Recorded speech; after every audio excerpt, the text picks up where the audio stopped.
ప్రజా సమస్యలను వేగవంతమైన పరిష్కారం అందించాలనే లక్ష్యంతో రాజ్యసభ సభ్యులు సానా సతీష్ బాబు కార్యాలయంలో ప్రతి శుక్రవారం నిర్వహిస్తున్న ప్రజా దర్బార్ కార్యక్రమానికి ప్రజల నుంచి విశేష ఆదరణ లభిస్తోంది. కొప్పవరం కార్యాలయంలో శుక్రవారం నిర్వహించిన 65వ వారపు ప్రజా దర్బార్ కార్యక్రమంలో రాజ్యసభ ఎంపీ సానా సతీష్ బాబు కుమార్లు శ్రీ సూర్య స్వయంగా పాల్గొని ప్రజల నుంచి వినతులు స్వీకరించారు. కాకినాడ జిల్లాలోని వివిధ ప్రాంతాల నుంచి ప్రజలు పెద్ద సంఖ్యలో హాజరై తమ సమస్యలను వినిపించారు. ఈ సందర్భంగా ఇళ్ల స్థలాల, ఆరోగ్య సమస్యలు, ఉపాధి, పెన్షన్లు, విద్యా సంక్షేమ పథకాల అమలు తదితర అంశాలకు సంబంధించిన వినతిపత్రాలు బాధితుల నుంచి బాబు స్వీకరించారు. ప్రజల సమస్యలను ఓర్పుగా విన్న శ్రీసూర్య సంబంధిత అధికారులతో సమన్వయం చేసి పరిష్కరించాలని కార్యాలయం సిబ్బందిని కోరారు. ఈ సందర్భంగా ఎంపీ సానా సతీష్ బాబు కుమారులు శ్రీసూర్య మాట్లాడుతూ ప్రజల సమస్యల పరిష్కారమే రాజ్యసభ సభ్యులు సానా సతీష్ బాబు ప్రధాన లక్ష్యమన్నారు. ప్రజా దర్బార్లో వచ్చిన ప్రతి వినతిని సంబంధిత ప్రభుత్వ శాఖల దృష్టికి తీసుకెళ్లి వేగంగా పరిష్కారమయ్యేలా నిరంతరం సమన్వయం చేస్తామని తెలిపారు. ప్రతి శుక్రవారం నిర్వహిస్తున్న ప్రజా దర్బార్ ప్రజలకు అందుబాటులో ఉండే సమస్యల పరిష్కార వేదికగా మారిందని, ప్రజల నుంచి చూస్తున్న విశేష స్పందన కార్యక్రమంపై ఉన్న విశ్వాసానికి నిదర్శనమని అన్నారు. ప్రజల సమస్యల పరిష్కారంలో ఇదే చిత్తశుద్ధితో ముందుకు సాగుతామని తెలిపారు.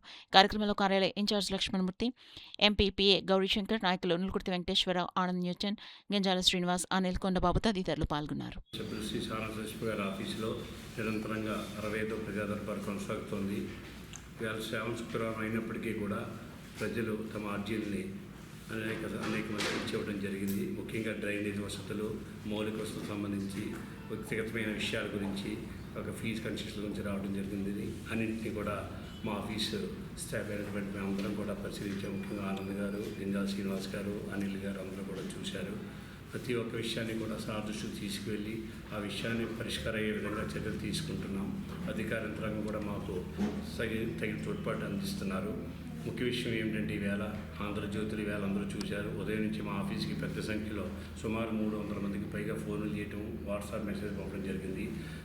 ఎప్పటి నుంచో చిరకాల వాంఛ, అనేక మంది క్యాన్సర్తో బాధపడుతున్న అనేక మంది ప్రజలు ఈవేళ చాలా ఇబ్బంది పడుతున్నారు. ఎక్కడో సుదూర ప్రాంతాలకు వెళ్ళి వైద్యం చేసుకోవాల్సిన పరిస్థితి ఉండేది. అటువంటిది ఈవేళ స్థానిక ప్రజాప్రతినిధుల సహకారంతో రాజ్యసభ ఎంపీ అయినటువంటి సానా సతీష్ బాబు ప్రత్యేక శ్రద్ధ తీసుకుని అందరూ ఎమ్మెల్యేలు, ఎంపీలు అందరూ కూడా కలిసి ఒక ఎంపీగా సానా సతీష్ బాబు గారు దీని మీద ప్రత్యేక దృష్టి కేంద్రీకరించి ఓఎన్జీసీ నిధులతో ఈవేళ క్యాన్సర్ విభాగాన్ని ఏర్పాటు చేశారు. పెద్ద ఎత్తున ఉదయం నుంచి కూడా వర్షాతిరేకాలు ఏర్పాటు జరుగుతున్నాయి. దీనికి సంబంధించి కూడా సోమవారం కొంతమంది ప్రత్యేకంగా వచ్చి అభివృద్ధి తెలియజేస్తామని అడుగుతున్నారు. ఏదైనప్పటికీ కూడా ఎప్పటి నుంచో సుదీర్ఘ కాలం నుంచి ఉన్న క్యాన్సర్ విభాగానికి సంబంధించిన పరికరాలు కాకినాడ జీజీహెచ్లో ఏర్పాటు చేయడం, దానికి సమగ్రమైన నిర్మాణం కూడా జరుగుతుంది. త్వరలో క్యాన్సర్ విభాగానికి జిల్లా ప్రజలకే కాకుండా సుదీర్ఘ ప్రాంత ప్రజలందరికీ కూడా క్యాన్సర్ విభాగం చికిత్స అందించడంగా ప్రత్యేకమైన శ్రద్ధ తీసుకున్నందుకు మరొకసారి ధన్యవాదాలు. ప్రజలందరికీ కూడా ఆఫీస్ తరఫున మేము ప్రత్యేక ధన్యవాదాలు తెలియజేస్తున్నాం.